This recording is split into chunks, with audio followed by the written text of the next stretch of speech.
Muy buenas noches, mi nombre es Marta Calderón. El día de hoy lo voy a acompañar con el tema del partograma en este diplomado de cuidado integral a la mujer y a la infancia. La vigilancia permanente y adecuada del trabajo de parto es una estrategia necesaria para garantizar la disminución de las complicaciones y es una oportunidad para brindar el acompañamiento y la atención humanizada a la mujer gestante. El registro objetivo y sistematizado del trabajo de parto es una fuente invaluable de información para el análisis y la toma de decisiones durante el trabajo de parto. El trabajo de parto es un instrumento en donde se van a graficar datos maternos, fetales y de la evolución del trabajo de parto como dilatación cervical, el descenso de la presentación cefálica por la pelvis, con límites de alerta para detectar las desviaciones de la normalidad, alertar al equipo de salud para adoptar conductas oportunas y evitar malinformaciones o evitar complicaciones materno-fetales. El médico debe garantizar que el parto vaginal es factible y que la presentación fetal es cefálica. Además, deben existir ciertas condiciones. Primero, que haya presencia de contracciones que produzcan borramiento, dilatación y descenso de la cabeza fetal a través de la pelvis. Hospitalizar a la materna y canalizar la vena con un GELCOM 16 o 18 y realizar en cada evaluación clínica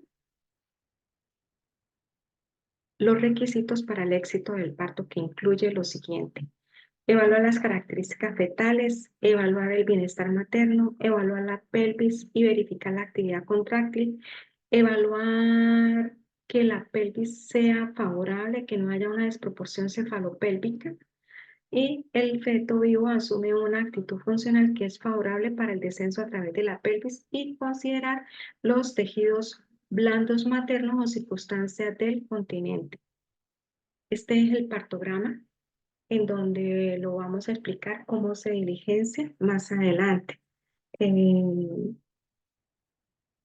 la parte superior derecha va el nombre de la materna, el día, el mes, el año y el número de la historia clínica. Hay ciertas convenciones para dibujar o graficar la dilatación cervical, la ruptura espontánea de membranas, la ruptura artificial de membranas, la intensidad del dolor, si es fuerte 3 cruces, si es normal 2 cruces, si es débil 1 cruz, la localización del dolor o de la contracción, si es suprapúbica o si está en el sacro, la posición materna, lateral derecha, lateral izquierda, dorsal, semisentada, sentada, parada, caminando, y la frecuencia cardíaca fetal también se van a registrar.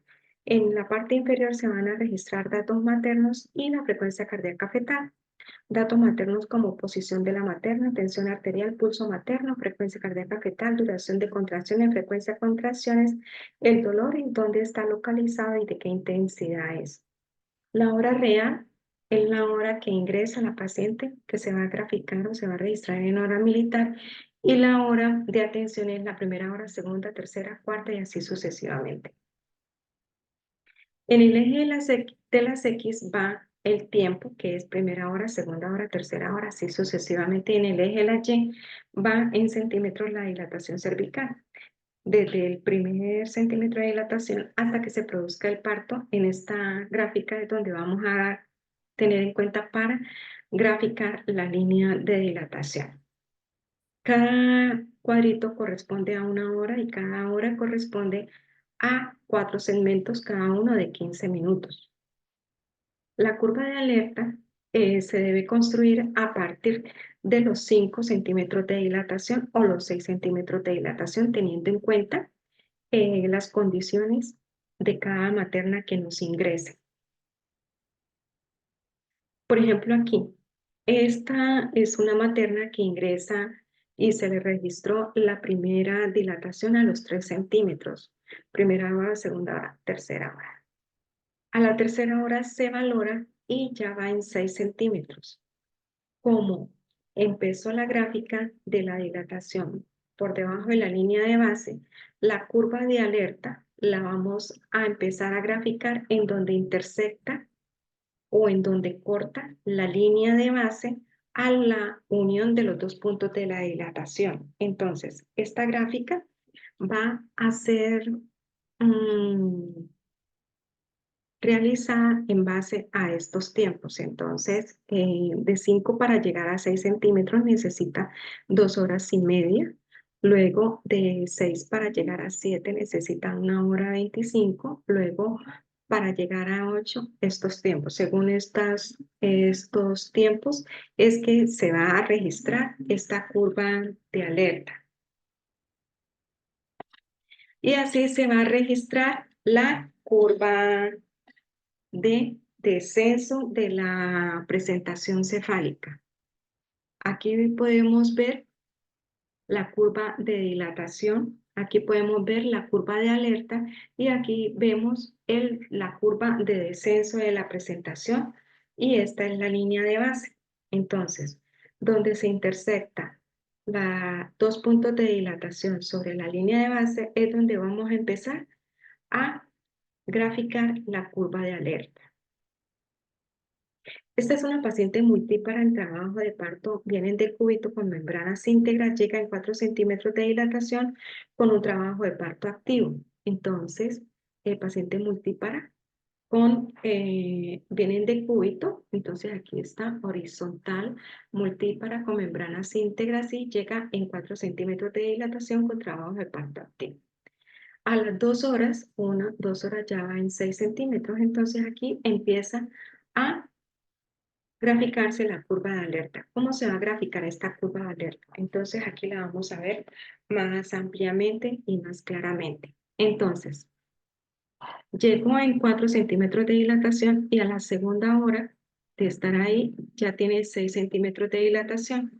Entonces, la materna debe trabajar según esta curva de alerta. ¿Cómo la vamos a construir? Con estos tiempos que debe recorrer la materna para llegar de 1 centímetro de dilatación a otra. Entonces, según estos tiempos, esta materna para llegar de 5 centímetros a 6 centímetros de dilatación debe recorrer 2 horas 30 minutos. Entonces, 2 horas, 1 hora, 2 horas 30 minutos. ¿Por qué? Porque habíamos dicho que cada cuadro corresponde a 15 minutos. Ahora, para llegar de 6 centímetros de dilatación a 7, debe recorrer a partir de aquí 1 hora 25. Entonces aquí es 1 hora y en toda la mitad sería 1 hora 30. Pero según estas gráficas es 1 hora 25. Entonces se registra antes de las I30 de esta casilla. De 7 a 8 centímetros duraría 0,55, o sea, menos de 1 hora. De 8 a 9 dura 40 minutos. De 9 a 10, 25 y para que se produzca el parto dura 15 minutos. Esta es la línea de alerta. Y la materna, esta fue la curva de dilatación que ella llevó, ¿ya? Y entonces nos damos cuenta que la curva de dilatación estaba eh, casi similar o corriendo según la línea de alerta. Esto es lo normal que se debe presentar.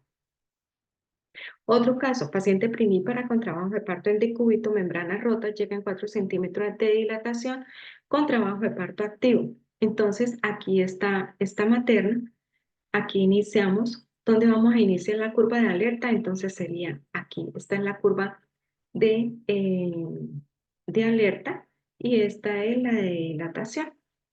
Entonces, aquí 2 horas 30, 1 hora, 2 horas 30. Aquí sería 1 hora 25, aquí sería 1 hora 05, aquí serían 50 minutos, aquí 35, aquí 20 y para que se produzca el parto y salga el bebé.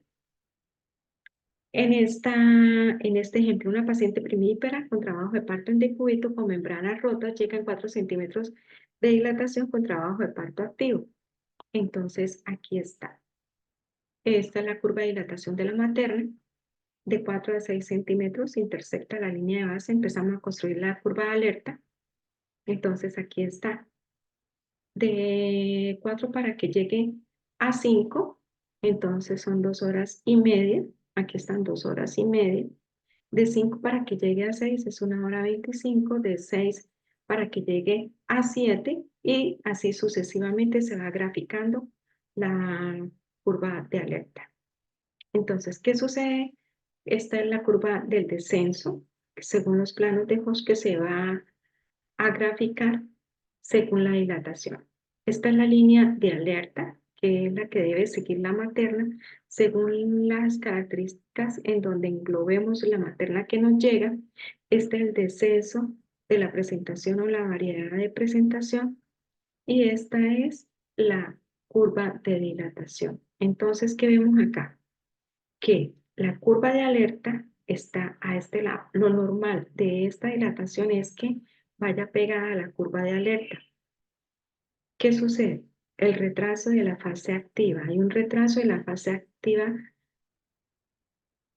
¿Cuándo la vemos? Cuando el nulíparas es menor de 1.2 centímetros por hora y el multíparas es menor de 1.5 centímetros por hora. ¿Qué vemos? Que hay una desproporción cefalopélvica o hay una distosia de presentación. Recuerden que la presentación que es más viable y la variedad para que produzca un descenso fácil a través de la pelvis materna es la occipito izquierda anterior. Entonces vemos que la dilatación ha demorado a través del tiempo, no ha avanzado. En 1, 2, 3 horas apenas va en 5, 6, 7 centímetros de dilatación. Mira, entonces, ¿qué pasa aquí? Hay una desproporción cefalopélvica, una distosia de presentación y se deben tomar conductas. Entonces, ¿qué se hace? Pues, primeramente, ¿será que podemos empezar a colocar oxitocina? Esas conductas nada más las toma es el obstetra. Aquí, ¿qué sucede? Esta es la curva de dilatación, esta es la curva de alerta. Y en esta parte de dilatación hay una ruptura espontánea de membranas. Cuando hay una ruptura espontánea de membranas y esta ruptura de alerta la hemos hecho con ciertas características de la materna, ya tenemos que buscar y clasificar la materna en otra casilla porque la línea de alerta cambia. Obviamente, si hay ruptura espontánea de membranas, entonces de pronto va a producirse el parto más antes de la curva que venía normalmente. En esta gráfica que vemos, el descenso no ha bajado porque la han valorado y a través de 1, 2, 3, 4, 5, 6, 7, 8 horas no ha empezado a descender la presentación. Hay un descenso retrasado. La velocidad del descenso, no se olviden que en nulíparas, esto es descenso retrasado cuando es menor de 1 centímetro y en multípara cuando es menor de 2 centímetros. Entonces vamos a ver qué pasa. Hay una desproporción cefalopélvica. La madre está agotada físicamente. ¿Por qué? Porque hay una dilatación, pero el bebé no baja, el feto no baja y la curva de alerta es esta. Des en cuenta que no baja la presentación. Estas son las referencias que investigué. Muchas gracias.